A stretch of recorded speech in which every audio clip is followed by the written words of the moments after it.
समझ से बाहर है, पर तुम लोग क्यों नहीं पढ़ पाते हो? एज कितनी है आपकी?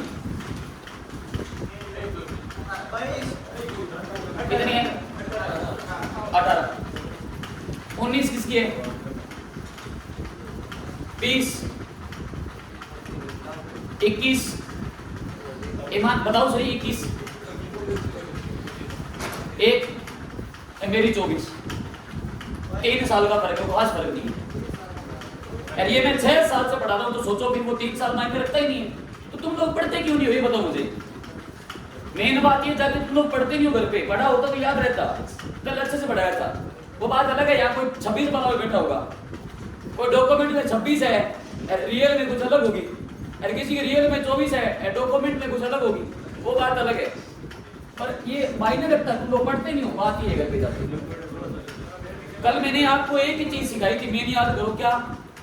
अवतल दर्पण पढ़ लो, याद रखो। अवतल दर्पण पढ़ा। उत्तल कितने शब्द आते हैं इसमें? 3 से आभासी बनता है, वास्तविक। उत्तल आभासी बनाएगा तो अवतल कैसा बनाएगा? अगर अवतल दर्पण वास्तविक बनाएगा तो उत्तल लेंस कैसा बनाएगा? अवतल दर्पण वास्तविक बनाएगा तो उत्तल लेंस भी। ये चीज गाड़ी है। कल पूरे 2 घंटे इस पे खर्च किए थे, सारी चीजें बता रहा हूँ, पर तुम लोग घर पढ़ते नहीं हो। अफसोस होता है, दिल टूट जाता है ना? बुरा लगता है ना? ये बंदा जब इतना बढ़िया पढ़ा रहा है, उसके बाद नहीं पढ़ते हो ना, तो बुरा तो लगेगा ही। मेरा तो दिल टूटता, चकनाचूर हो जाता है। बिंदुता दृष्टि दोष है, ऐसा दृष्टि दोष जिसमें मनुष्य को ऊर्ध्वाधर स्थित वस्तु है ना, वो स्पष्ट, वो अभी शुरू करेंगे अपने वर्ण विक्षेपण के बाद जस्ट, ठीक है? तो इस पे मैं टाइम वेस्ट, अभी आज ही पढ़ेंगे इसको, ठीक है? चलो, अब इसमें अपने क्या पढ़ा है अब तक? अपवर्तन पढ़ लिया ना? अपवर्तन से क्या बनते हैं? लेंस पढ़ लिया, दर्पण पढ़ लिया, लेंस पढ़ने की जरूरत ही नहीं है। दूसरा मैंने आपको पढ़ाया परावर्तन, पढ़ाया। परावर्तन पढ़ लिया तो परावर्तन में क्या गए? अप्रकाश की घटनाएं, अपवर्तन परावर्तन दोनों पढ़ी, इन पे लेंस और दर्पण दोनों खत्म हो गए। अब आज अपनी नई घटना पढ़ेंगे, तीसरे वाली। लिखो, प्रकाश का वर्ण विक्षेपण। प्रकाश का वर्ण विक्षेपण, ये 3 घटनाएं पढ़ दोगे तो मानव नेत्र, जब मानव नेत्र आएगा ना तो ये सब कवर हो जाएंगे। ये रखा करो, ये मस्त है। आप यूं समझ लो, वर्ण का मतलब होता है रंग। क्या मतलब होता है? और विक्षेपण का मतलब होता है फैलना, मतलब रंगों का। कैसे? ये प्रकाश की श्वेत किरण है, प्रकाश की किरण आई, प्रकाश किरण का रंग क्या होता है? रंगहीन है, कलरलेस है। श्वेत बोल सकते, तो श्वेत कोई रंग नहीं होता, ये शाइनिंग है, खाली चमक है। श्वेत है ना, वो चमक है एक। अब श्वेत क्या होता है? सफेद बोलूंगा तो आप कह दोगे ये रहा, नीला बोलूंगा तो आप कहोगे सर ये रहा, हल्का नीला बोलूंगा ये रहा, थोड़ा सा गुलाबी बैंगनी बोलूंगा, हर टाइप का कलर यहाँ पे मिल जाएगा। अब जिस कलर को आप देखोगे आपको वही कलर दिखाई देगा। जैसे अभी मैंने बोला, इस क्लास के अंदर लाल रंग की टी शर्ट या शर्ट या कमीज किस किसने पहन रखी है, आप अगर एक दूसरे तरफ देखोगे आप सिर्फ लाल ही गिनोगे, है ना? अब मैंने बोला लाल रंग की टी शर्ट कितने बंदों ने पहन रखी है, आप तुरंत नजर मारोगे तो 1 2 3 4 नहीं। फिर मैं कहूँ वापस बैठो, आगे देखो, अब बताओ काले रंग की शर्ट कितने लोगों ने पहन रखी थी? बता पाओगे? क्योंकि जब मैंने लाल कहा तो आपका ध्यान भी कहा था, अन्य रंग आपकी नजर में नहीं आएगा।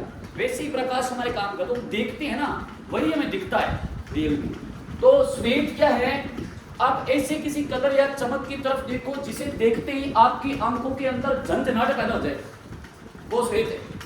सूर्य के प्रकाश की तरफ देखो, आपको कोई रंग नहीं दिखेगा, पर आपकी आंखें ना भयंकर प्रकाश आएगा दोपहर में, जब सूर्य आपकी सिर के ऊपर होता है बिल्कुल, है ना? तो आप देखोगे ना तो आपकी आंखें यूं हो जाएगी। अब जो आपकी आंखों में जिस चमक की वजह से झंझनाहट हुई है ना, वो क्या है? वो रंग नहीं। इसे आप गुजार दो प्रिज्म से, प्रिज्म से गुजरा। प्रिज्म देखा होगा, कांच की होती है 3 डायमेंशन, 3D आकृति होती है। कांच होता है ऐसे त्रिभुज के जैसा, उसे आप किसी भी एंगल पर रख दो घुमा करके, वो त्रिभुज ही बनेगा। गूगल पे जाके सर्च करना, प्रिज्म की संरचना दिखाओ, 3D डायग्राम आएगा। अभी ऐसे रखा है तो आपको त्रिभुज दिखेगा। ये तल मैं नीचे कर दूं, ये ऊपर कर दूं तो अभी त्रिभुज दिखेगा। यूं घुमा दूं तो भी त्रिभुज दिखेगा, ऐसे घुमा दूं तो भी त्रिभुज दिखेगा। तीनों कोण है ना बराबर रहेंगे, उसको प्रिज्म कहते हैं। कांच की अगर तो देख लेना, बाकी नहीं मिले तो आपको मैं ला के दिखा दूंगा प्रिज्म ऐसा होता है। अगर प्रकाश की श्वेत किरण आ रही है, इसको मैं गुजार दूं किससे, ये बंट जाएगी 7 रंगों में।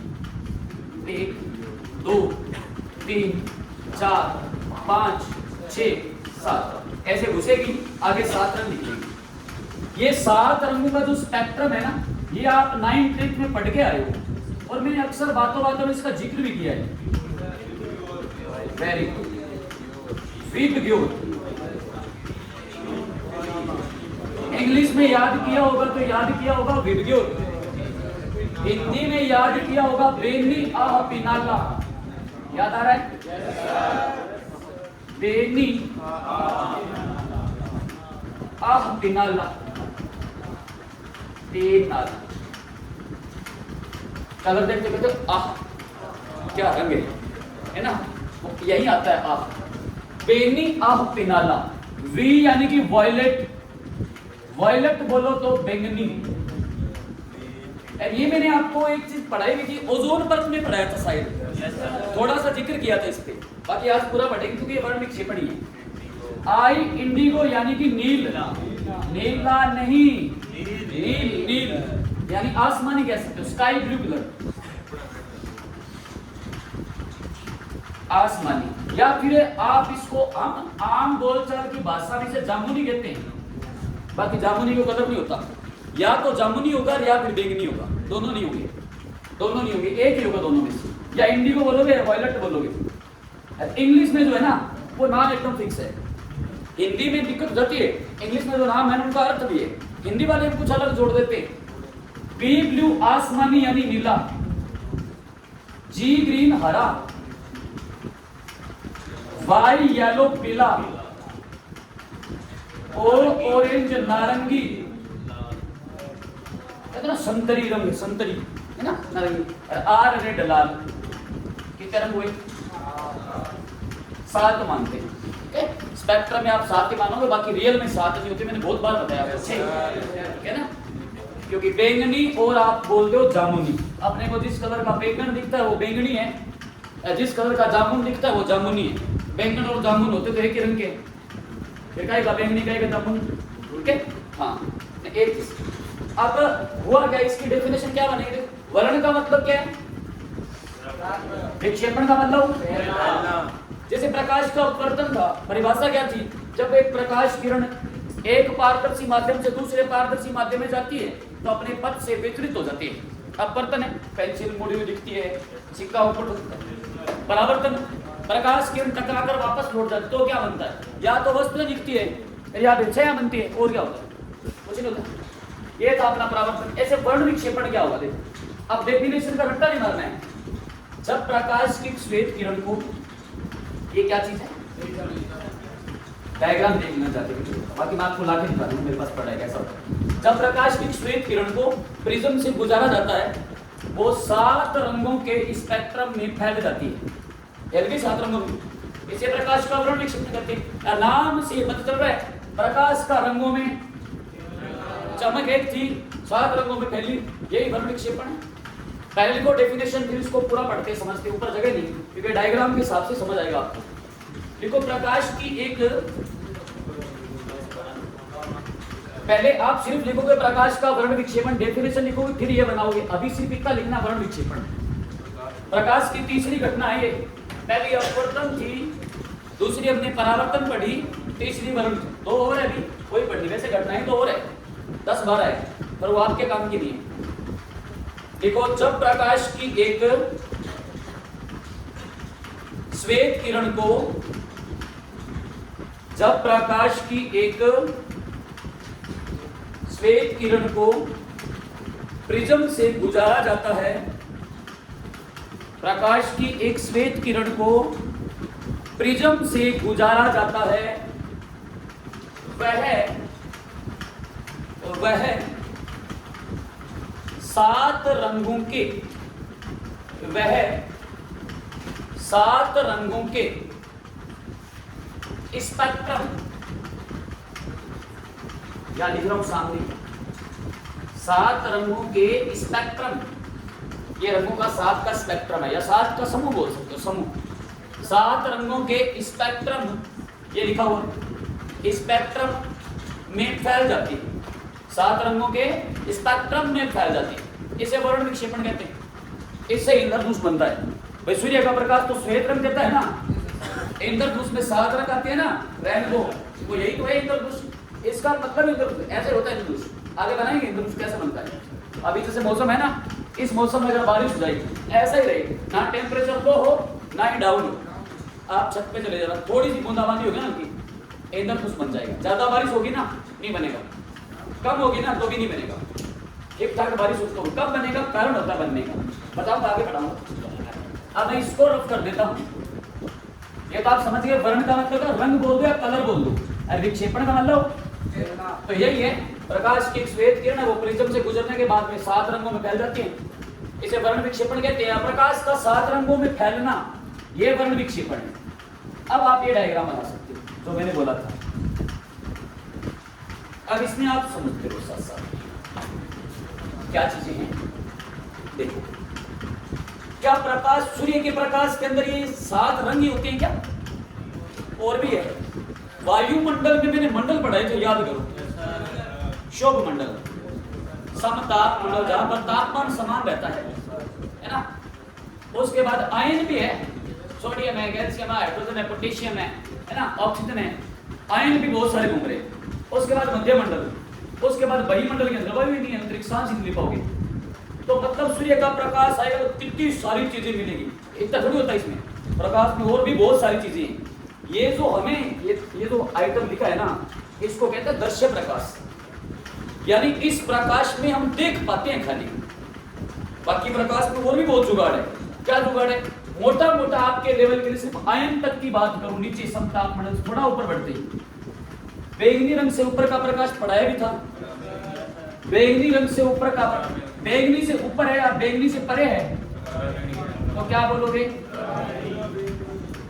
पराबैंगनी। अरे आता किरणों के रूप में हमारे लिए घातक है, कैंसर हो जाएगी, इसलिए इसको पराबैंगनी किरणें बोलते हैं। देखो बैंगनी से परे है, बैंगनी से परे नहीं है क्या? ये बैंगनी से परे तो बोला पराबैंगनी। अरे आता है किरणों के रूप में तो बोल दिया पराबैंगनी किरणें। इनसे होती है कैंसर। कौन सी? तो बैंगनी रंग से ऊपर का प्रकाश मानव त्वचा के लिए घातक होता है, जिसका तरंग दैर्घ्य 100 नैनोमीटर से 400 के बीच लिखवाया हुआ है, दोबारा नहीं बताऊंगा, ओजोन परत में। इसलिए इसको कहते हैं हानिकारक पराबैंगनी किरणें, क्योंकि ये प्रकाश त्वचा का कैंसर बनाता है। ये ज्यादा प्रकाश आपकी त्वचा के संपर्क में आ गया ना, जनन क्षमता में कमजोरी आ जाएगी। और आजकल जनन क्षमता में कमजोरी ज्यादातर चांसेस देखने को मिलते हैं नर के अंदर आ रहे हैं, ये रियलिटी है। जनन क्षमता में कमजोरी किस वजह से आ रही है? पराबैंगनी किरणें तो घातक है ही, प्लस में कार्सिनोजन रसायन है, धूम्रपान, अल्कोहल, ये वीर्य पर प्रभाव डालते हैं, बहुत सारा फर्क पड़ता है। तो इस वजह से पराबैंगनी किरणें ना घातक है, इनसे कैंसर हो रहा है, जनन क्षमता में कमजोरी आ रही है, आंखों के अंदर रोशनी जा रही है। बच्चे देखोगे 5 साल का बच्चा घोड़ा बाहर आ रहे, 5 साल का बच्चा हुआ है, चश्मा लगा के 2 नंबर की रिपोर्ट लगा दिए।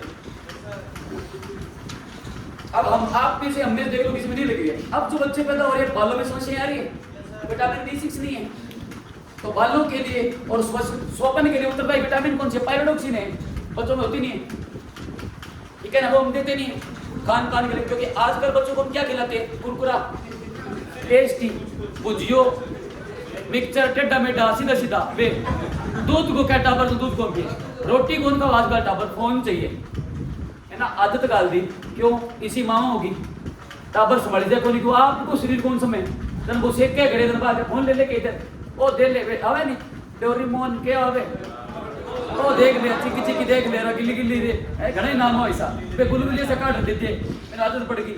अब वो फोन में ना रोटी और कौन खावे, पहला मैंने फोन चाहिए तो फोन देख तो रखो, फिर एक बंद रोटी बनाना चाहिए। ये सिस्टम है। दूध दे दो आप बच्चे को, नहीं पिएगा। खाते दही बोल दो, महिलाओं को बोल दो दही दूध नहीं पीछो बर्गर ले आते है ना। तो सिस्टम एक चेंज हो रहा सारा। तो विटामिन B6 किसके अंदर? दूध के अंदर है। दूध है ना, आप अगर पूरे दिन में रोटी भी ना खाओ, खाली आप दूध का सेवन कर लो, है ना, सारी विटामिन दूध के अंदर है, सब विटामिन की पूर्ति हो जाती है। रात को सोते समय आप दूध का सेवन कर लो, मस्त नींद आएगी। सब विटामिन की पूर्ति दूध अकेला करता है। इसलिए जो व्रत रखते हैं ना, क्या दूध लाऊ है, तो दूध लाऊ ओपी है, वो खाई बात जो दूध पड़ेगी कोई। आलू की चिप्स खा लो, आलू के अंदर क्या है? स्टार्च है, सारी शर्करा नीचे है, ग्लूकोज वगैरह, एक स्टार्च ही होता है। आप आलू खा लो, भूख लगेगी नहीं आपको, सब तो मिल गया।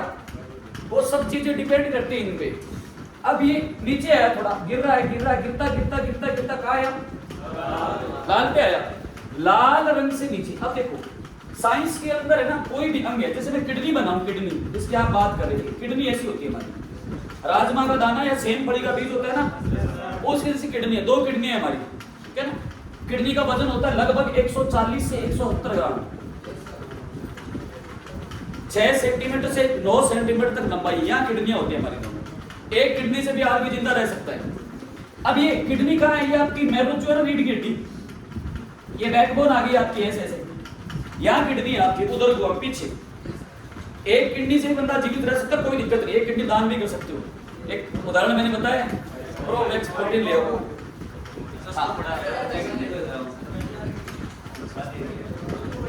2-2.5 लाख की होती है किडनी बनानी, और 3 आ जाए, पता है आपको।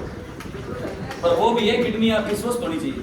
तो रोग लाल भी वो बोलिए, फिर भी बोली लगे वो कहते 70,000 वो केक रहे, घड़ी तो पड़ी है, 30,000 में रख ले, तो वो भी हुए। स्वस्थ किडनी की बात कर रहा हूँ। अंग बेचते हैं लोग, पता तुम्हें, धंधा है, बहुत बड़ा धंधा है, बहुत बड़ा बिजनेस है ये बड़े बड़े लोगों का। तो बंदा मर गया, लोग है ना बहुत इस मामले में पैसे भी कमाते हैं। एक बंदा तक है ना सुनसान इलाके में मार देते हैं और जीवित अंग निकाल लेते हैं। एक आदमी 10-12 लाख बिके बड़े बात में, बकरा इतना बड़ा है, छोड़ सुनो, माल काट लेगा, बाकी फेंक दिए, कौन संभाले।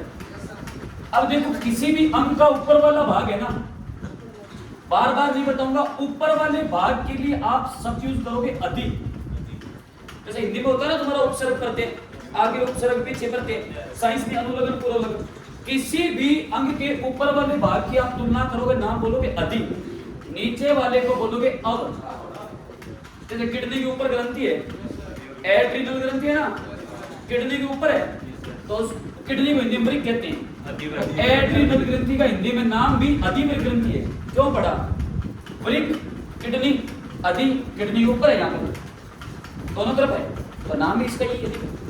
अब ये ऊपर है कि नीचे? लाल रंग नीचे, तो क्या लगेगा? याद करवाने का तरीका होता है, लाल होता है हमारा रक्त, लाल होता है हमारा, तो बन गया अवरक्त किरणें, इंफ्रारेड रेज हो गई।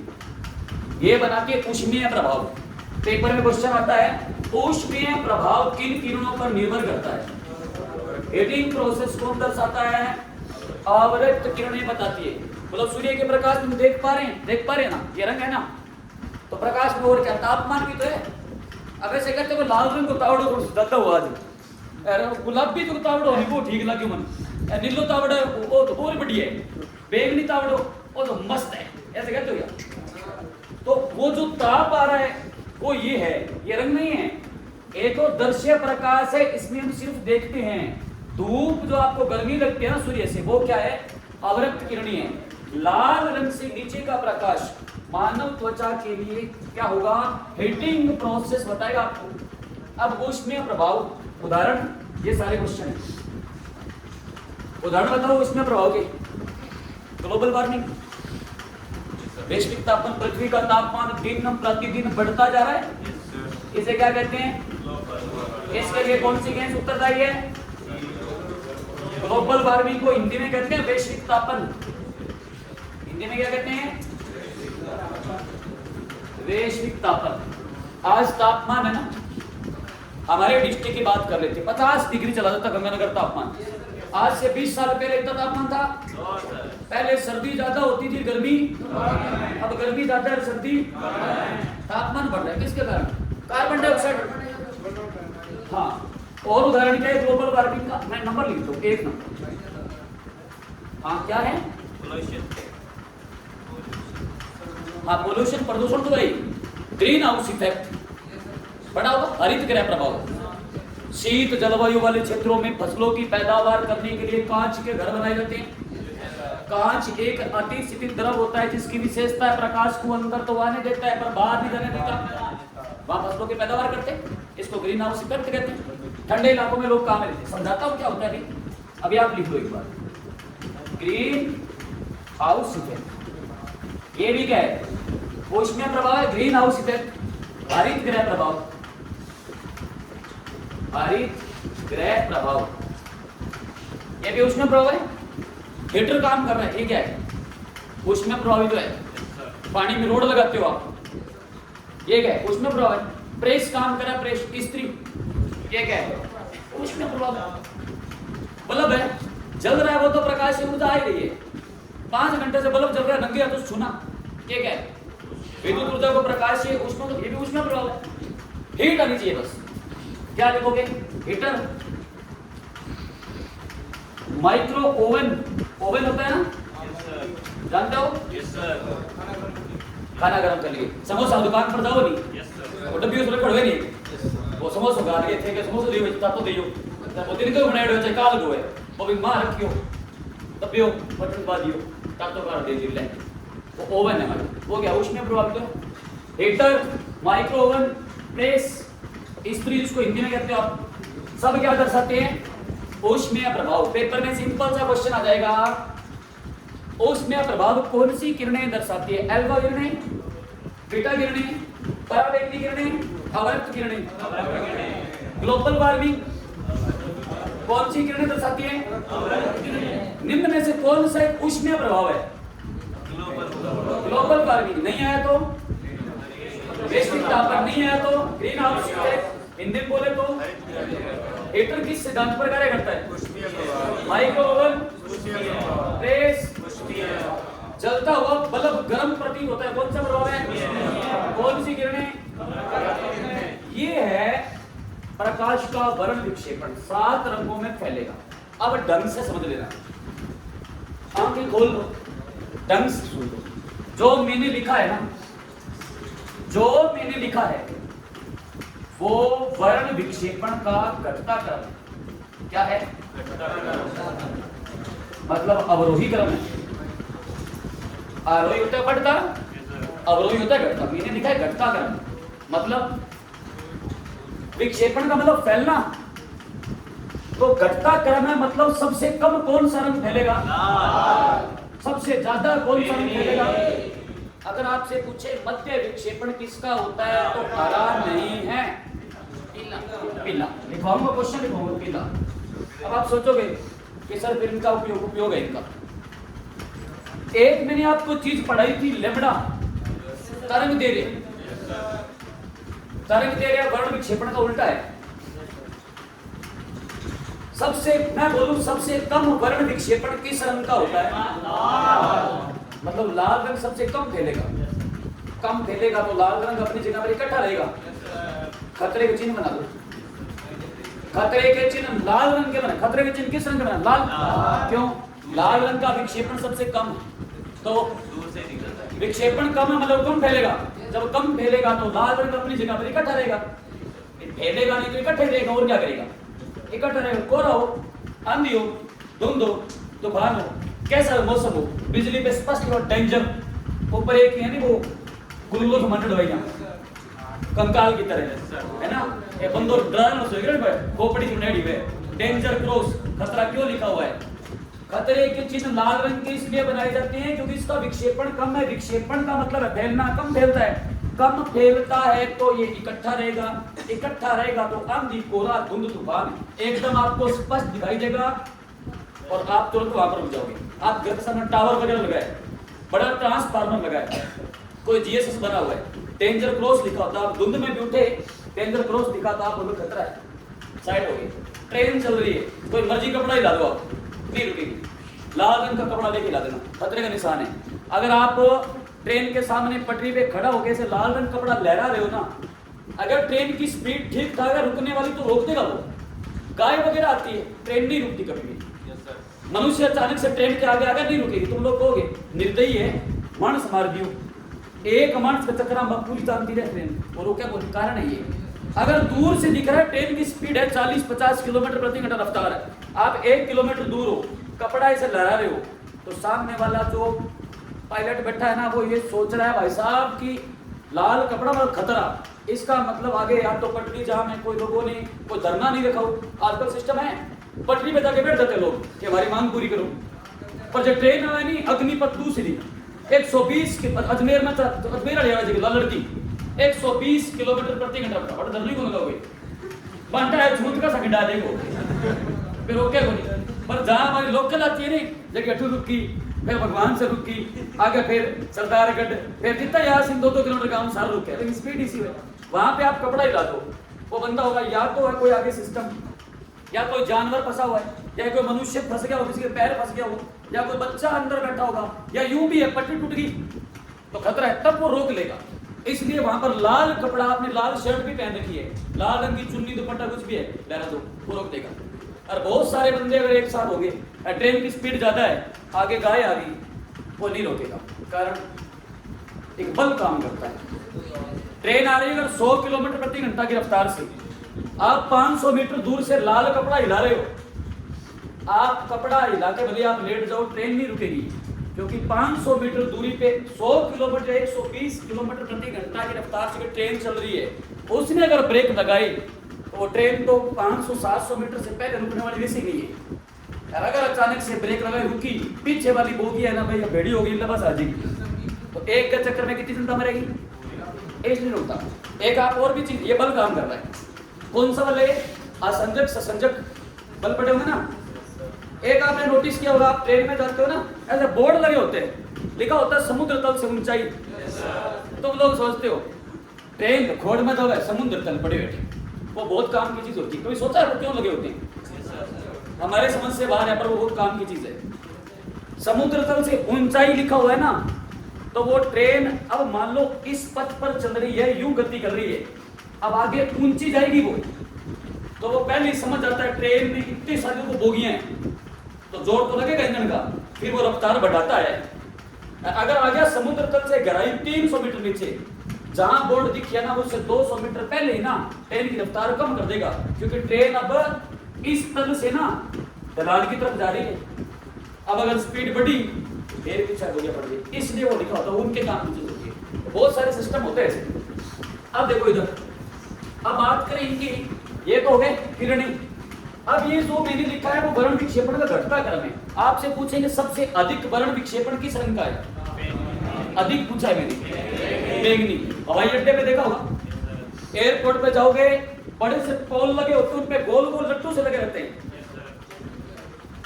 उनसे नियॉन लैंप बैंगनी रंग के प्रकाश का अवशोषण करते हैं। कारण बैंगनी रंग सबसे अधिक फैलता है, जब ये फैलेगा तो इसे गोल गुंबद बना देगा, इतना बड़ा फैलेगा तो नीला बनेगा ही। अब मान लो कोई फ्लाइट है, उसने उड़ान भरी, वो बेंगलुरु से चली, दिल्ली जाना है, बीच में रास्ते में कोई तकनीकी खराबी आ गई, तो वो रोकना तो पड़ेगा। अब ये तो है नहीं कि बस चला रहे हैं, बेकान दे, ऐसा तो होगा नहीं। रास्ते में नजदीकी एयरपोर्ट पे उसे लैंड करवाना पड़ेगा, तो वहां से जो नजदीक एयरपोर्ट है उसमें सिग्नल भेजा जाता है भी ये तकनीकी खराबी आ गई। बाकी अगर फ्लाइट है, एरोप्लेन क्रैश होती है ना, जब फिर कोई चांस नहीं है, फिर रोक भी नहीं सकते, सब मरेंगे उसमें, तो इसीलिए उनके अंदर वो भी नहीं होते। हाँ, कारण है, क्योंकि जो आग लगी कूदेंगे, कितने के रखेंगे वहां पे, ठीक है। कईयों को आता ही नहीं, खोलना नहीं आता पैराशूट, कहीं भी लेके सीधे कूद जाएगी, बहुत नीचे जान तो वो समस्या सारी होती है।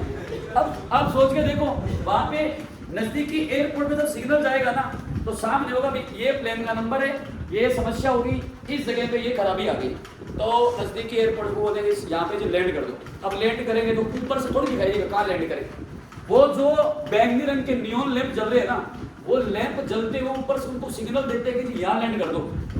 फिर वो वहां से क्या करते हैं, पृथ्वी तल की तरफ ढलान में जाने दो नीचे, फिर आगे दिख जाता है इस पे आने दो, अब वो आने देगा सीधा।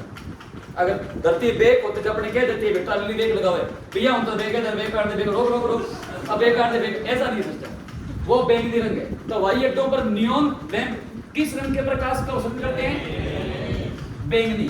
तो वहां पे बैंगनी क्यों लगाया जाता है? क्योंकि ज्यादा फैलेगा तो ऊपर से साफ साफ दिख जाएगा, वो लट्टू चल रहा है वहां पे। और यहाँ पे लाल इसलिए बनाएंगे साफ दिखेगा। अब ये मध्य आ गया, स्कूल की बस है, वो पीले रंग के बनाई जाती है।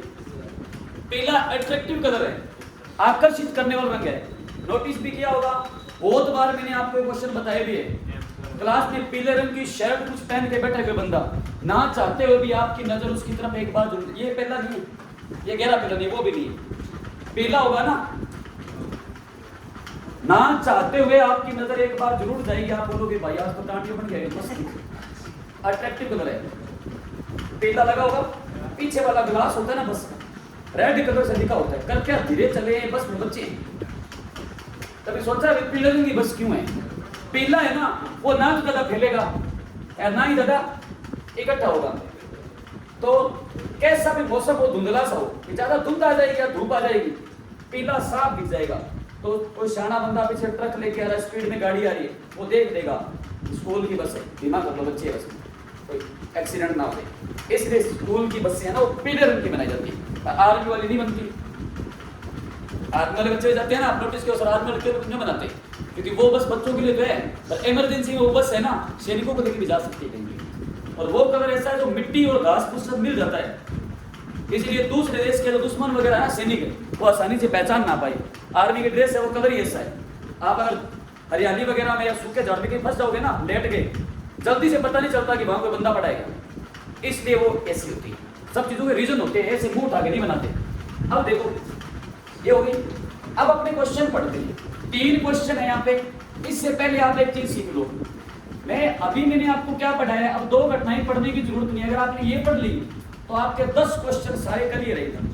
ढंग से समझ लो मैंने क्या पढ़ाया अभी। चिंता हो गई?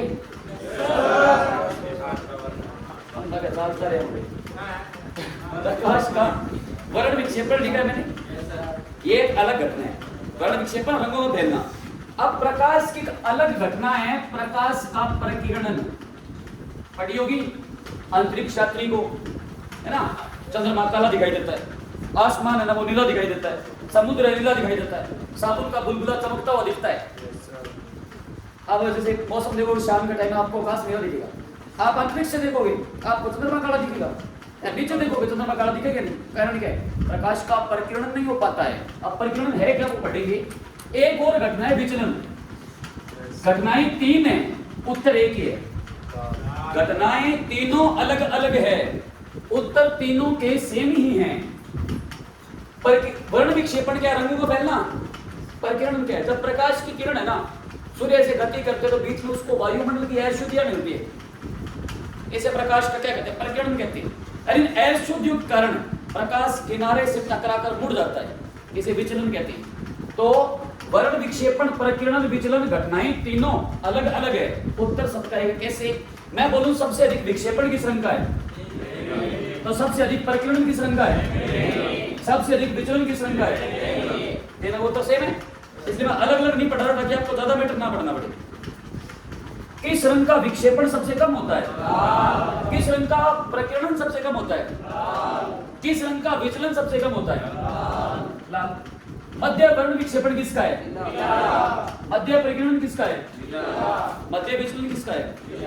जैसे अपवर्तन घटना अलग है, परावर्तन अलग है, वर्ण विक्षेपण अलग है, ऐसे प्रकाश का प्रकीर्णन भी अलग है, प्रकाश का विचलन भी अलग है, प्रकाश का वर्ण विक्षेपण भी अलग है, पर रंगों में उत्तर तीनों का ही सेम है। तीनों घटनाएं रंगों में आसमान या वायुमंडल के अंदर ही संपन्न होती है। क्या? इसलिए मैं 7 लिखवा रहा हूं। अब आप क्या लिखोगे? क्वेश्चन लिखो, इसको रख कर दो, क्वेश्चन लिखो। पहला क्वेश्चन, सबसे अधिक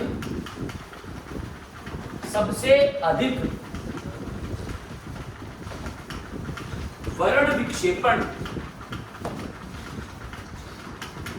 सबसे अधिक वर्ण विक्षेपण या प्रकीर्णन, वर्ण विक्षेपण या प्रकीर्णन,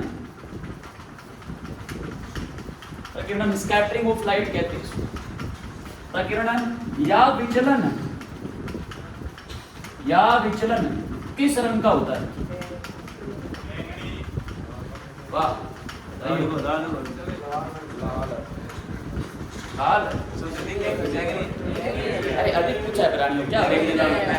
15 मिनट वे की थी समझा ला बैगनी अधिक पूछा है। मैंने विक्षेपण का घटता क्रम बताया था, घटता बताया था। घटता क्रम ऊपर वाले का ज्यादा, नीचे वाले का कम। ये तो लिखा मैंने, अच्छे से बोला था, ध्यान दे।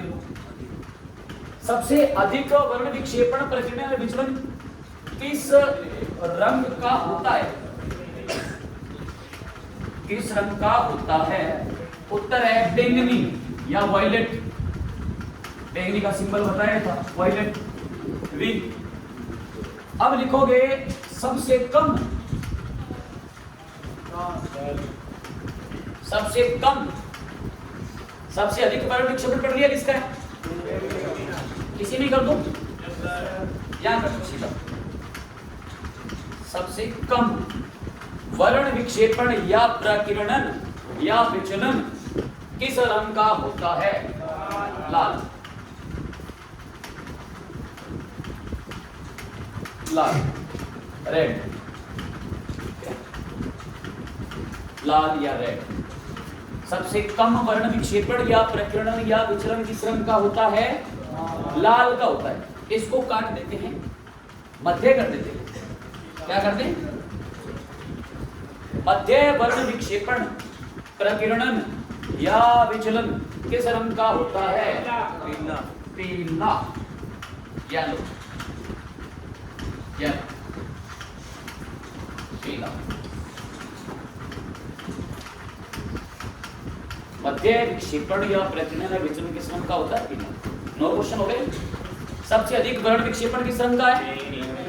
सबसे अधिक प्रकीर्णन किस रंग का है? सबसे अधिक विचलन किस रंग का है? सबसे कम विक्षेपण किस रंग का है?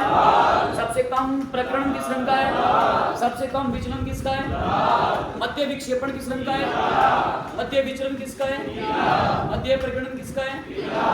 याद रहेंगे ना क्वेश्चन? अलग अलग लिखा तो तुम लोग भूल जाते, इसलिए मैंने घटनाओं को मिक्स कर दिया था कि क्वेश्चन ऑब्जेक्टिव जितने हो सके निकल जाए।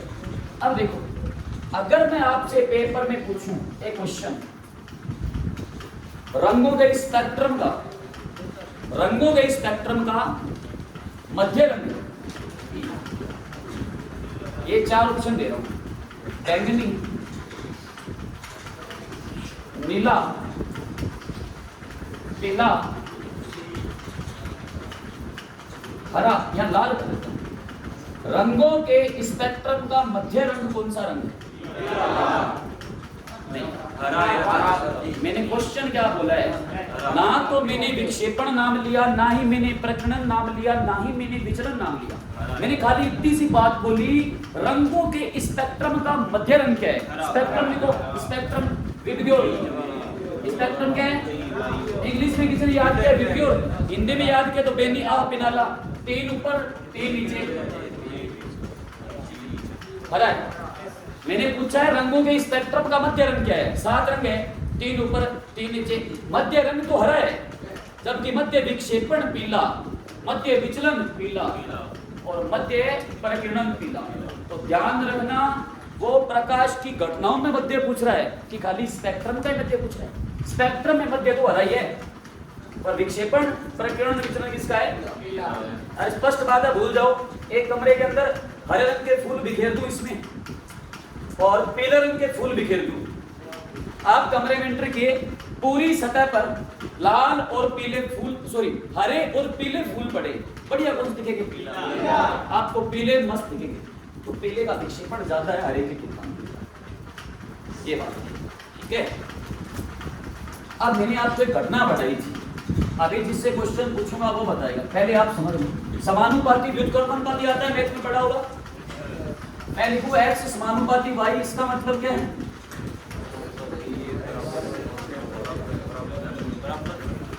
जिस अनुपात में x बढ़ेगा उसी अनुपात में जिस अनुपात में x घटेगा उसी रेशो में y घटेगा।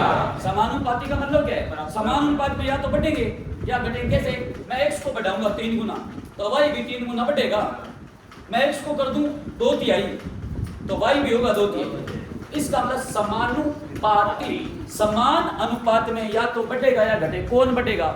ये समान अनुपात में बढ़ा दिया, तो ये भी समानुपात बढ़ेगा। जैसे मैं कह दूं x समानुपाती y कोई रिएक्शन है मेरे पास, समीकरण नंबर 1 है, मैं कह दूं y को 3 गुना कर रहा हूं, इसी में y को किया मैंने 3y हो गया, x भी 3y होगा। मैं कह दूं इसको मैं 1/3 कर रहा हूं, y को 1/3 का मतलब x/3 लिखूं डायरेक्ट, 1/3 ये हो गया 1/3 गुना x है, x/3 ये भी होगा, y भी। मध्य तो मध्यवर्ती रंग स्पेक्ट्रम का,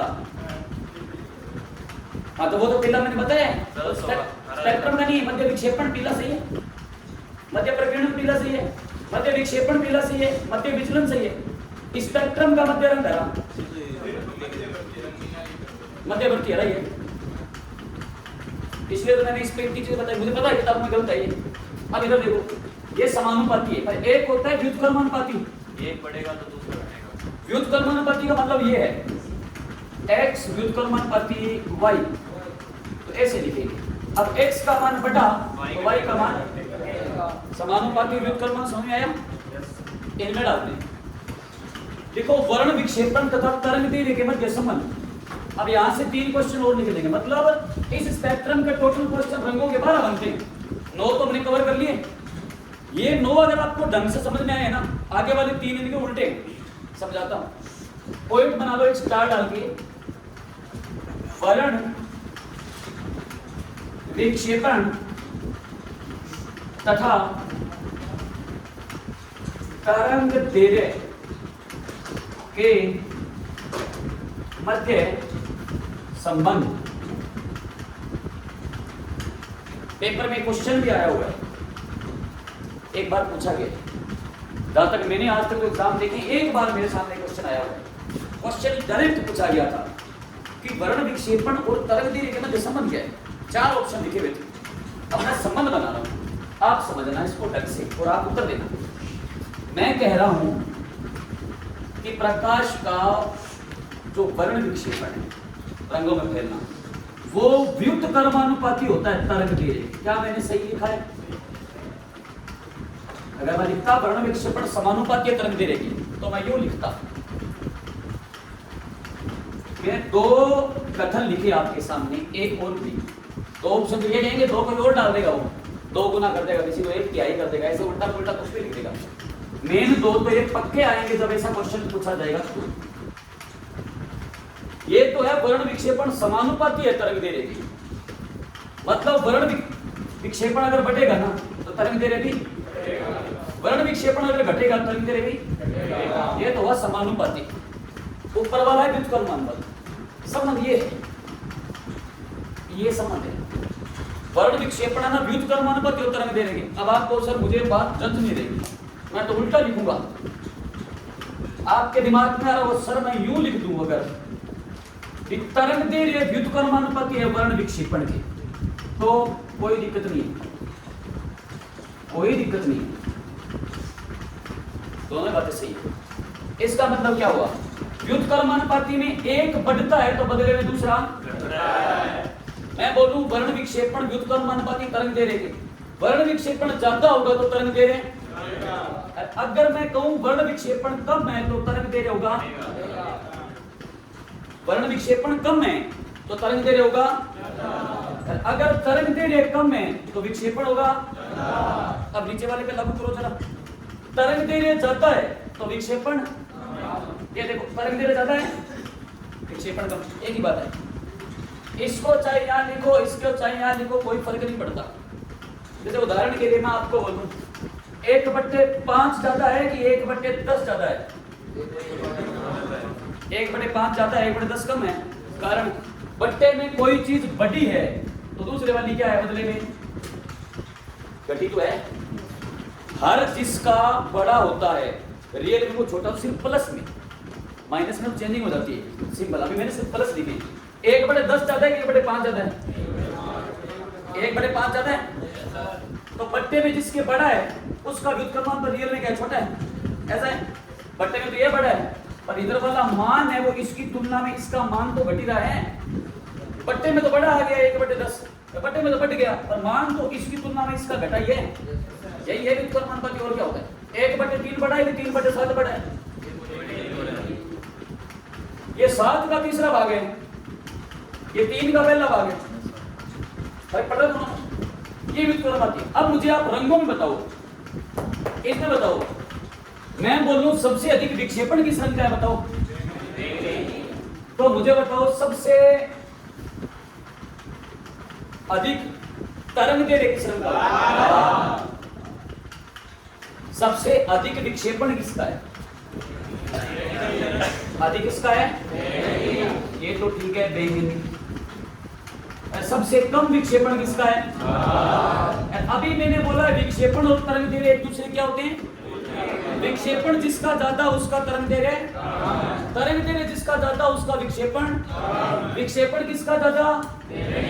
तो सबसे कम तरंग दे रहे किसका होगा? बैंगनी का। सबसे अधिक विक्षेपण किसका है? तो सबसे कम तरंग दे रहे भी किसका होगा? सबसे कम विक्षेपण किसका है? सबसे कम विक्षेपण किसका है? सबसे कम विक्षेपण अगर लाल का है तो सबसे ज्यादा तरंग दे रहे किसका होगा? तो खतरे के चिन्ह लाल रंग के इसलिए बनाए जाते हैं क्योंकि लाल रंग का तरंग दे रहे होता है ज्यादा और विक्षेपण है कम, तो साफ दिखेगा। तरंग दे रहे ज्यादा है, विक्षेपण कम है, तो इकट्ठा रहेगा, फैलेगा नहीं, मस्त दिखेगा। ये रीजन होता है। समझ में आई कहानी?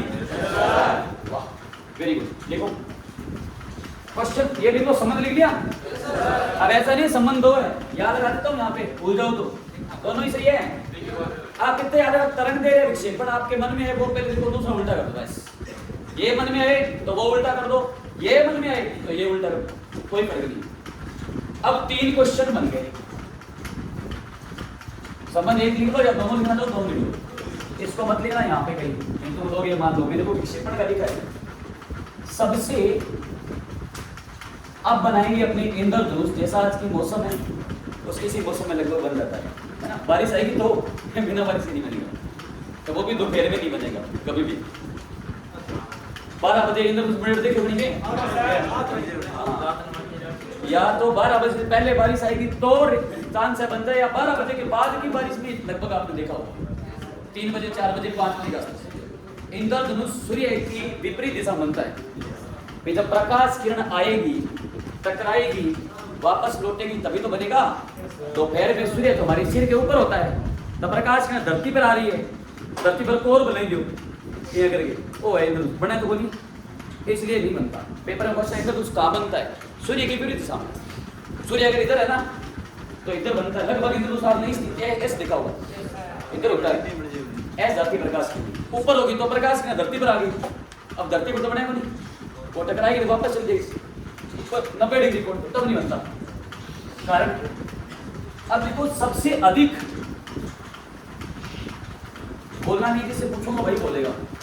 सबसे अधिक तरंग दे रहे किस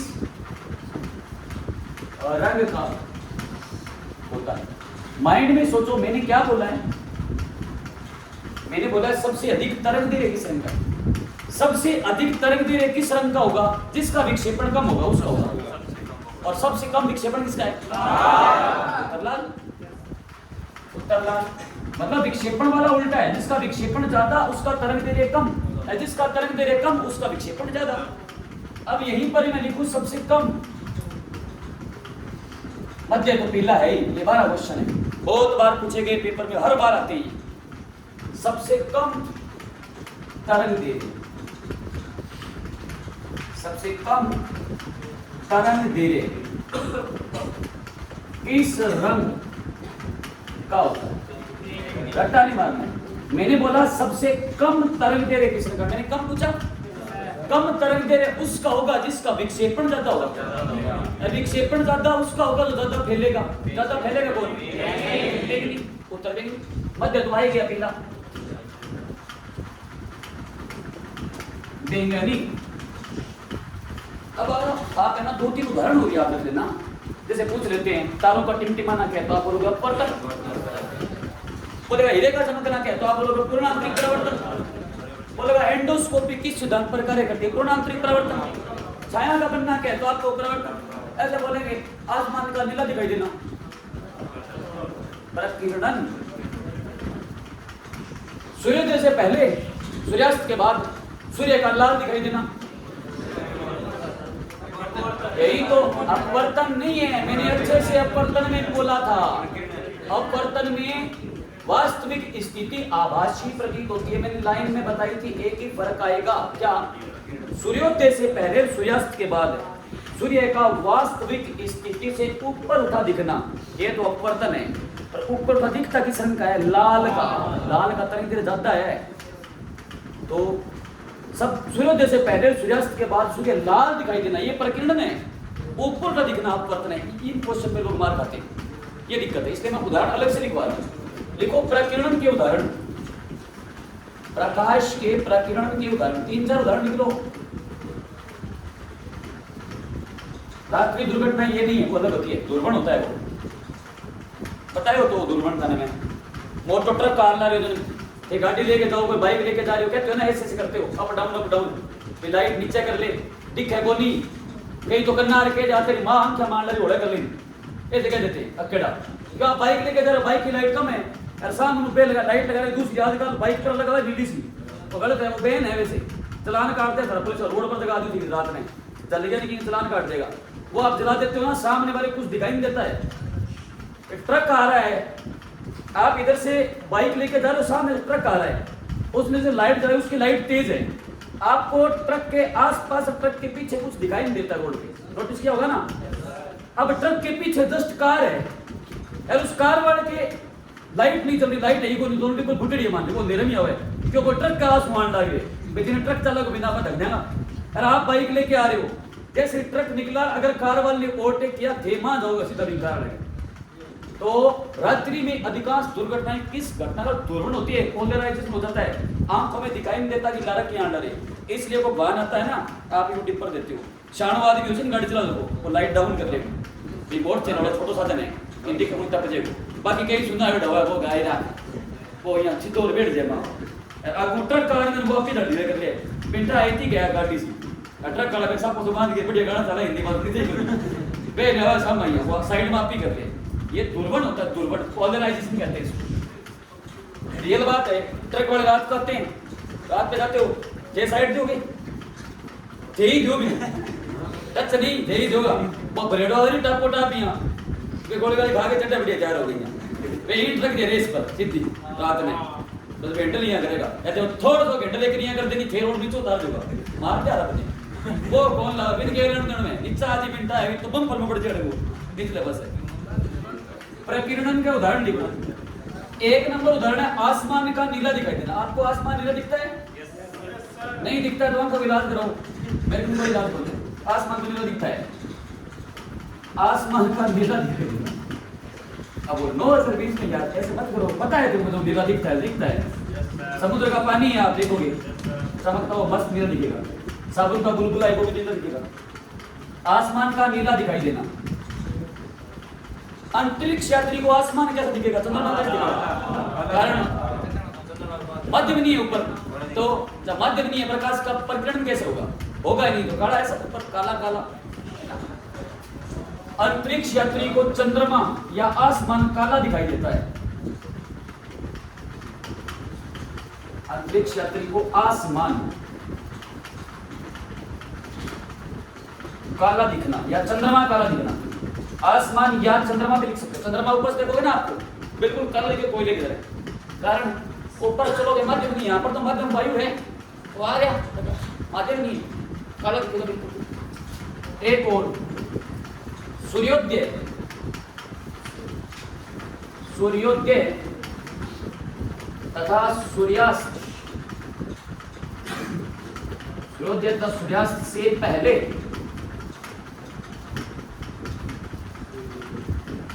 सूर्य का लाल दिखना। जब सूर्य उदय होगा ना, थोड़ी देर 1-2 मिनट टाइम बताया था मैंने आपको, 4 मिनट 20 सेकंड का डिफरेंस होता है उदय और अस्त का, तो 2 मिनट तक है सुबह आपको लाल दिखता है। फिर जब वो प्रकीर्णन खत्म होगा ना, तब भाई साहब यूं ऐसे हैं ऐसे करते ही फिर आंखें बंद हो जाएगी, लाल लाल गोल गोल दिखेगा, तब तो बोलोगे मस्त है। जब वो टाइम खत्म होगा ना, तब ऐसे निकली किरणें, वो अल्प सेकंड का समय होता है, उसके बाद आप देख नहीं पाओगे उसकी तरफ। तो पहले सूर्य का लाल दिखना, लाल दिखना पूछे तो बोलोगे प्रकीर्णन अगर बोले ऊपर था लिखना तो ये फर्क है। क्वेश्चन ढंग से पढ़ना, वो लाल पूछ रहा है कि अपवर्तन पूछ रहा है। इस लाल को ताल भी करता, आप इंग्लिश में लेंस कहते हो ना, इंग्लिश में क्या होता है? मिरर, हिंदी में क्या? दर्पण। लेंस इंग्लिश का वर्ड, आपको पता है लेंस को हिंदी में क्या कहते हैं? कभी सोचा है लेंस को हिंदी में क्या? चश्मा एक लेंस ही है। लेंस को हिंदी में क्या कहते हैं पता है? ताल कहते हैं, ताल। बात ताल नहीं, चिकनी मट्टी वाली। लेंस का हिंदी में नाम ही शुद्ध ताल है। सूर्य का ताल बनता है सुबह सुबह, गोल गोल देखो मस्त लगेगा। सुबह सुबह चिड़िया करे दिन पकड़ के नीचे दिया जाए, ये तो वो दोपहर को होता है तो तीन जी को करके नजर। ये ताल होता है, ताल लिख दो बोले। लेंस को हिंदी में ताल कहते हैं। तो कई बार पेपर में आ जाता है, अगर आए ना कभी अवतल ताल उत्तल ताल, तो घबराना मत कि उत्तल ताल किसी हुए, लेंस है वो।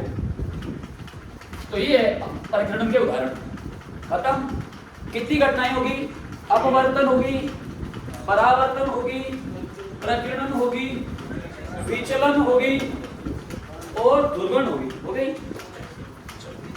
छोटी सी चीज एक और पढ़ लो, इसको रफ कर दूं।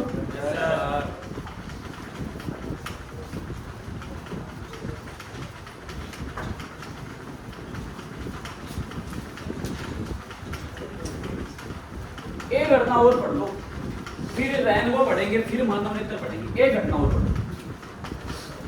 पूर्ण आंतरिक प्रवर्तन नहीं पढ़ाया ना?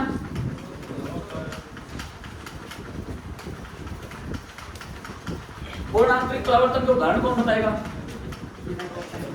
ये तो मैंने बता दिया। और हाँ मिराज, और सड़क के किनारे पे तार डाल रहे हैं प्रकाशित तंतु, ये संचार व्यवस्था के लिए। रोड पे केबल डालते हैं, बड़ी बड़ी गोल गोल गोल लकड़ी डंडा बिछाते हैं, खड्डा खोल दो नाली से, ऑप्टिकल फाइबर प्रकाशित तंतु। इसके अलावा एंडोस्कोपी। एंडोस्कोपी एक प्रक्रम होता है, डॉक्टर का प्रयोग। शरीर के आंतरिक भागों में ऑपरेशन वगैरह करना है ना, फाड़ के डॉक्टर के ऊपर लाइट चलती है, खतरनाक निकलते से साफ दिखता है, खतरनाक चमक होती है लाइट। शरीर के आंतरिक भागों के रोगों के निदान में डॉक्टर द्वारा संपन्न किया जाने वाला प्रक्रम उसको एंडोस्कोपी कहते हैं। ये पेपर में आया क्वेश्चन है, एंडोस्कोपी किस सिद्धांत पर कार्य करती है? अपवर्तन पर, परावर्तन पर, वर्ण विक्षेपण पर, पूर्ण आंतरिक परावर्तन। यही है सिंपल तरीका बताता हूँ। पूर्ण आंतरिक परावर्तन होता क्या? डेफिनेशन लेने की कोई जरूरत नहीं, अगर लेना चाहो तो लिखवा दूंगा। शॉर्ट में पेपर में आता निम्न में से एक TIR है, यही है TIR। TIR का मतलब टोटल इंटरनल रिफ्लेक्शन है। टोटल इंटरनल रिफ्लेक्शन यानी पूर्ण आंतरिक परावर्तन। ये तो मैं पता है। परावर्तन क्या है? प्रकाश किरण का टकरा कर वापस लौट जाना, किस कोण पे? जिस कोण पे आई उसी पे लौटेगी, ये परावर्तन है। क्या सारी किरणें लौटती है क्या? कुछ धरती पर रहती है। अगर प्रकाश किरण टकराई, जिस माध्यम से आई उसी माध्यम में 100 की 100% किरणें वापस लौट जाए, वो परावर्तन है। लौटती है। आज को टॉर्च देता हूँ वाटर प्रूफ। टॉर्च जलाई, भयंकर लाइट है, यहाँ से आप लगा रहे हो 2 मरबा 3 मरबा लाइट जाएगी।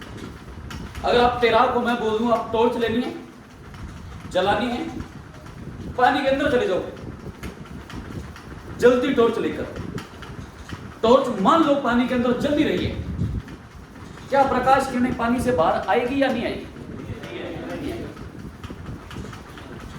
आएगी नहीं, प्रकाश अंदर रहेगा। वायु कैसा माध्यम है? पारदर्शी। स्वच्छ पानी है तो भी माध्यम पारदर्शी हो तो अपवर्तन होना चाहिए, नहीं हुआ। क्या हो गया? प्रकाश किरणें पानी से बाहर निकली, पानी के कणों से टकरा कर पुनः पानी में वापस लौट गई। माध्यम पारदर्शी होते हुए भी अगर अपवर्तन होने की बजाय परावर्तन हो जाए उसको कहते हैं पूर्ण आंतरिक परावर्तन। क्योंकि इस माध्यम में कोण बन जाता है क्रांतिक कोण, क्रिटिकल एंगल कहते हैं। जो हीरे के अंदर हो 24.4 डिग्री, 24 डिग्री 4 मिनट होता है हीरे के अंदर, इसको कहते हैं पूर्ण आंतरिक परावर्तन। अब हीरे में क्या होगा? हीरा ऐसे बढ़ाया था, हीरे में एक कार्बन परमाणु कितने जुड़ता है? 4 से जुड़कर कैसी संरचना बनाता है? ये देखो एक चतुर्भुज बन रहा है, वो अलग है। समचतुर्भुज, समांतर तो 2 भी आप दिख रहा है आपको, वो मान लो कोई भी, ठीक है, समलंब मान लो भाई, कोई दिक्कत नहीं, पर संरचना चतुष्फल की है। हीरे में प्रकाश किरण घुस तो जाएगी, हीरे का रंग कैसा तो होता ही नहीं है, हीरा तो कलरलेस रंग है। हीरे में प्रकाश किरण घुस तो गई, अब ये बार बार 24 डिग्री के कोण पर अंदर काटती रहेगी, फिर किसी एक एंगल से बाहर निकलेगी, 7 रंगों के स्पेक्ट्रम में से फैलेगी, श्वेत चमक बन जाएगी शानदार। फिर आपको दिखेगा चमकता हुआ। ये घटना क्या है? अपवर्तन होना था, कैसे? पारदर्शी है तो किरण आई कहां से? वायु से। तो वायु क्या है? पारदर्शी। ये भी पारदर्शी, तो पारदर्शी से पारदर्शी गुजरे तो होना तो अपवर्तन चाहिए, हिसाब से नहीं हुआ, ये तो उल्टा हो गया। कारण कोण कम है, किरण घुस गई 24 डिग्री पे घूम रही, यहां से कटी 24 24 24 20 एक कोण से आके निकल गई बात। ये है पूर्ण आंतरिक परावर्तन। इसलिए पेपर में क्वेश्चन आता है हीरे का चमकना कौन सी घटना? पूर्ण आंतरिक परावर्तन। पूर्ण आंतरिक परावर्तन का एक बेस्ट एग्जांपल देता हूं दैनिक जीवन का। बहुत बार मैंने आपको बताया कि यस हीरा रात को चमकता है, हीरा रात को चमकता है, हीरा दिन में भी चमकता है। दिन में चमकता हुआ हमें स्पष्ट दिखता नहीं है, रात को दिखता है। आप एक कमरा हो, अंधेरा कमरा हो बिल्कुल, चारों तरफ से कमरे को बंद कर दो, कहीं से प्रकाश आना ही नहीं चाहिए, आप हीरे को छोड़ देना, नहीं चमकेगा। हीरा चमक रहा है, इसका मतलब कहीं ना कहीं से उसको प्रकाश की किरण मिल रही है। बाहर अगर एक मोमबत्ती भी जल रही है, उससे भी एक प्रकाश किरण निकल के आपके गेट से आई, हीरे पे टच कर दी ना, तो हीरा आपको चमकता हुआ दिखेगा। माचिस की तिल्ली जला दो तो भी चमकता हुआ दिखेगा। चंद्रमा का प्रकाश आ रहा है तो चमकता हुआ दिखेगा। इस कमरे की ये चारों दीवारें, मान लो ये गेट नहीं है ना, ये जंगले, जैसे ये दीवार है ना, वैसे पूरी की पूरी ये दीवार बंद हो, फिर इसमें आप जीवित रह पाओगे क्या? इसमें आप हीरा छोड़कर नहीं चमकेगा। हीरा चमकेगा तभी जब प्रकाश मिलेगा। पर आप कितनी भयंकर अंधेरे में छोड़ दो, जितना अंधेरा ज्यादा होगा हीरा उतना ही मस्त चमकेगा। कारण है हीरे के चारों ओर के वायुमंडल में कोई ना कोई प्रकाशीय स्रोत मौजूद है।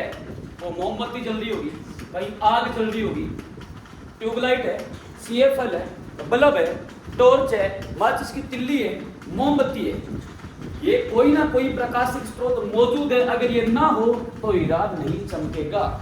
हीरे का रंग कैसा मैंने लिखा था, रंगहीन होता है, ये कारण है रात को चमकने का। तो इसके उदाहरण लिख लो। परिभाषा की काम की चीज है नहीं आपके। क्रांति कोण बनता है, रस्ता याद रखना, पेपर में आ जाता है। क्रांति कोण का संबंध किस घटना से? आप कहोगे पूर्ण आंतरिक परावर्तन। उदाहरण क्या है? पहला उदाहरण तो है हीरे का चमकना। हीरे का, हीरा किस प्रकाशीय घटना के कारण चमकता हुआ प्रतीत होता है? ये पेपर में बहुत बार आया बस 2 नंबर। ये सड़कों पे आप गर्मियों में बाइक लेके जा रहे हो, सड़क पे आपको लगता है सड़क पे पानी सा पड़ा है, बस में बैठे हो ना आप आगे वाले केबिन में, आपको लगेगा पानी पड़ा हुआ। पानी होता है क्या? कहीं से प्रकाश इतनी तगड़ी, वो पानी दिखता कब? भयंकर धूप होगी तब। अब एक दिनों में दिखता है क्या? नहीं दिखता। खतरनाक प्रकाश होगा, प्रकाश किरणें आएगी। आप नोटिस किया भयंकर प्रकाश और वायुमंडल में आप गौर से देखोगे आपको एक धुआं सा दिखता है। कई बार ऐसे स्पष्ट जब प्रकाश आ रहा है, ऐसे आपको बोलते हैं ना, तेज दिखाई देगी जलवास। वो प्रकाश वायुमंडल से चला, भयंकर धूप है, तो कहीं किसी वृक्ष पे रेत है ना, सोने की तरह शानदार चमकती है, सोने की तरह खतरनाक लगती है ना।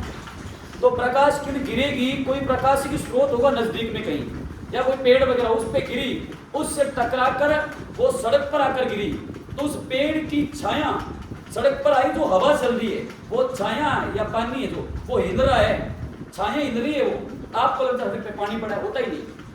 ये काम होता है, हम तो समझ जाते हैं, हम तो रोज जानते हैं। अब आप गर्मियों में एक दिन आप जिसने देख लिया ना, अब उसको पता होगा पानी नहीं है, वो गर्मियों दिखा है। हिरण, हम तो बहुत माइंडेड खोपड़ी है। जो मनुष्य है वो अन्य जीवों से विकसित है, अन्य जीव इस चीज की तुलना नहीं कर पाते। यार सबसे ज्यादा एक काम होता है हिरण के साथ। रेगिस्तान में हिरण है ना, वो घूमेगा, रेत शानदार चमकेगी, वो देखेगा ना, उसको लगेगा वहां पानी पड़ा है, वो वहां भागेगा। जैसे हम देखते हैं सड़क पे पानी है, आगे बस गई, यहाँ तो पानी है नहीं, फिर आगे देखो वहां आगे, फिर हम समझ गए पानी नहीं, वहां भागेगा हिरण, वहां गया पानी नहीं मिलेगा, फिर हिरण इधर उधर देखेगा, फिर और कहीं चमक रहा है, वो वहां भागेगा, वहां भी नहीं मिलेगा, फिर और कहीं देखेगा, वहां भागेगा। भागता भागता बेचारा वो प्यासा शाम तक मर जाता है। इसीलिए उसको नाम दिया मरिक, मरीचिका। मरिक होता है हिरण, मरीचिका होता है लालच या तृष्णा। हमारा लालच है, उसकी समाप्ति नहीं होती। होती है क्या मनुष्य लालच की समाप्ति? 5,000 कमा रहे हो तो लालच है 10,000 कमाओ, 10,000 कमा रहे हो तो लालच है 20,000 कमाओ। अरे तो फर्स्ट कट लगा हुआ है वो सोच रहा है 50,000 रुपये कि लाख रुपये महीना गाना चाहिए। इंजीनियर है 3 लाख कमा रहा है, शांति भी नहीं कोई, रोटी सारा भाई गानी है शाम में, शांति उसको भी नहीं, उससे कम 5 लाख सैलरी भरी। बड़ी कंपनी देखा, इंटरफेस में देखा, कोई 2 लाख 3 लाख कमा रहा है, 12 जमागा ऑस्ट्रेलिया कनाडा जाएंगे रुपया कमाओ। हमारे लालच की समाप्ति नहीं होती, नहीं होती लालच की समाप्ति कहीं किसी भी क्षेत्र में नहीं है। सामान्य समाप्ति वहीं भी नहीं होती, कहीं भी नहीं होती। एक लुगाई भी शांति को नहीं हो, लोग डेढ़ हुए नहीं घरे लुगाई हो सके तो ही शांति को नहीं हो। तो ऐसा लालच जिसकी समाप्ति ना हो उसको कहते हैं तृष्णा। ये महाभारत गीता पढ़ी होगी क्या? सुनी तो होगी, ऐसा लालच जिसकी समाप्ति हो जाए उसको कहते हैं मरीचिका, और जिसकी समाप्ति ना उसको कहते हैं तृष्णा। इसलिए घटना का नाम पड़ा मृग मरीचिका, इंग्लिश में कहते हैं मिराज। एक हास्य मिराज की ये भी काले काला ने पसंद हो गया को जुगाड़ नहीं, ये पुड़िया था बात कौन करे पे मुंह में गाल देगा खाएगा कहीं कितनी गहरी बात बोल दो ये तो सुना के ये से करके थूक सो फेंक के बोलो हां भाया होता है। मैंने देखा है कुछ भी पूछ लो आप एड्रेस वगैरह मैंने बहुत बार नोटिस पूछेंगे ना, कोई यहाँ खड़े रहे कोई यहाँ बड़ी आप भाईरा कभी फिर वो बड़ी थूक कट्ठो करके फिर ये थूका कोई नहीं ना भर के लाल लाल तो करते अड़गो फिर पूछे हाँ आप बता कहीं तो कारण हो देखा वो वाह और चलता है ये आइटम। तो ये है मिराज। अरे प्राणियों पेपर में क्वेश्चन आ जाता है कई बार, इंग्लिश में नाम आ जाता है मिराज लिखा हुआ। मिराज देखते हैं 600 का गणेश जर 701 छात्र वो खोदी हो इंग्लिश में कहते हैं मिराज। मृग मरीचिका का बनना काम। मैं तो घुमा हुआ प्राणियों देखता रहता हूँ, अलग क्षेत्र में जाओगे ना बहुत सारी चीजें मिलती है, हंसी भी आती है, पर फिर देखते हैं भी हमारे टू में ही कहीं रहते ही वही सी भाई मन में कहीं शांति देनी पड़े ना, होता है ऐसे। एक आगे वाला optical fibre, optical fibre Hindi में कहते हैं प्रकाशित तंतु है क्या? डब्बा चू डब्बा दो भाई हो गए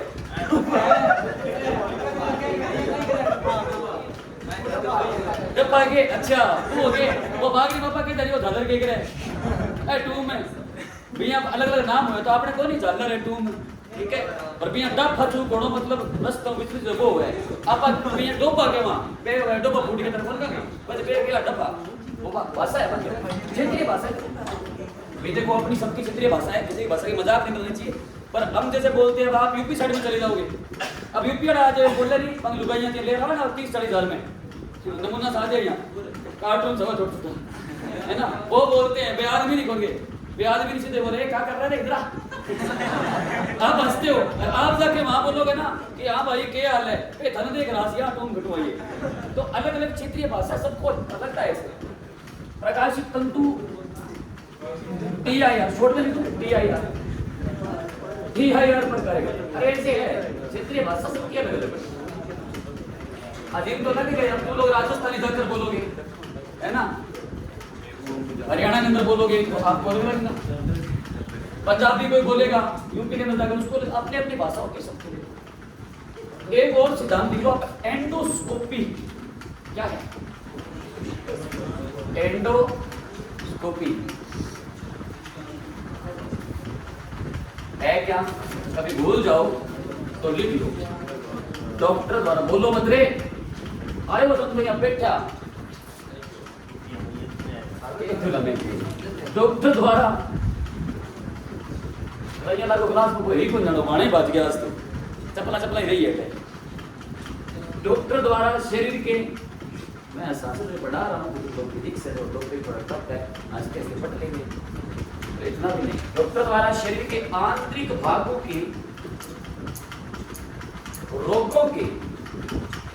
रोगों के निदान में, निदान बोल दो, ट्रीटमेंट बोल दो, उपचार बोल दो, थेरेपी बोल दो, एक ही बात है। थेरेपी, ट्रीटमेंट, उपचार या निदान।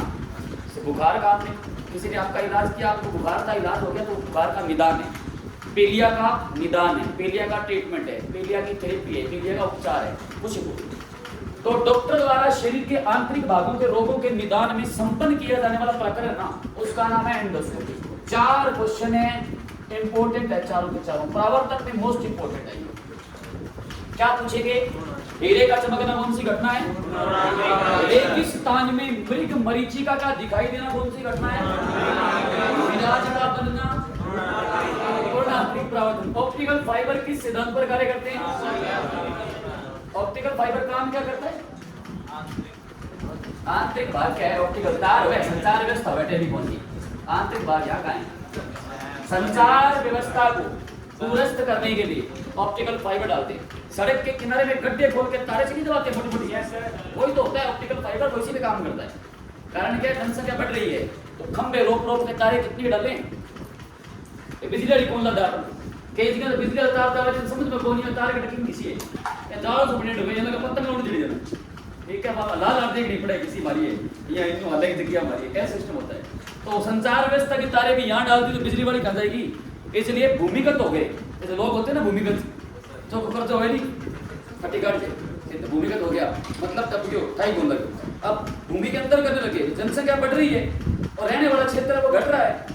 आने वाले टाइम में जनसंख्या तो और बढ़ेगी, आने वाले टाइम में टेक्निक और बढ़ेगी, इसलिए सिस्टम ये हो गया कि जमीन के अंदर चलने दो काम, ऊपर वाला सीमित कर रही है। ठीक है, ये सारी चीजें, ये था पूर्ण आंतरिक परावर्तन। घटनाएं सारी होगी खत्म, बाकी पढ़ेंगे नेक्स्ट क्लास में। ब्रेक के बाद